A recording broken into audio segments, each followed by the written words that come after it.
the hadiths so you don't have to. So this is Sahih al-Bukhari, Book 2, Volume 1, Book 2, Hadith 13, narrated by Aisha.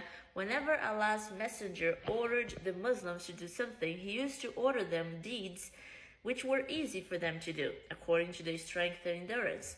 They said, "O Allah's Messenger, we are not like you. Allah has forgiven your past and future sins." So Allah's apostle became angry, and it was apparent on his face. He said, "I am the most Allah-fearing and know Allah better than all of you do." Wow.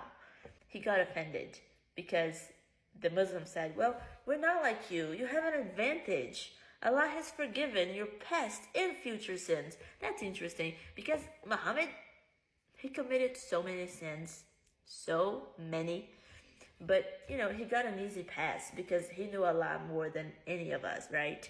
I recommend everybody, everyone that is watching this, especially if you are a Muslim, go read the hadiths so you can actually know what you are believing and who the prophet that you so adore and basically almost worship, who he really was. First, this isn't about personal ego.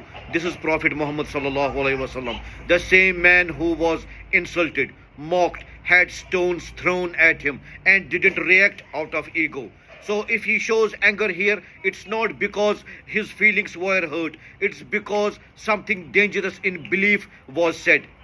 Look at what they said. Allah has forgiven you. We are not like you. Sounds humble, but it carries a hidden problem.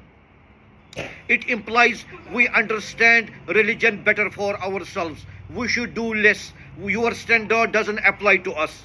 That's not humility. That's quite resistance to guidance. So when he became angry, it was protective anger, like a teacher seeing students misunderstanding something that could harm them. And he corrected them immediately. I fear Allah the most, and I know him better than all of you. Meaning, if anyone knows what level of worship is appropriate, it's me. If I tell you something is enough, is enough. So the issue isn't he got offended. The issue is they unintentionally questioned the authority of guidance. Do you really think the Prophet Muhammad sallallahu alaihi wasallam, who forgave enemies and endured insults, suddenly got upset over a comment? Or is it more logical that he was correcting a dangerous mindset about religion?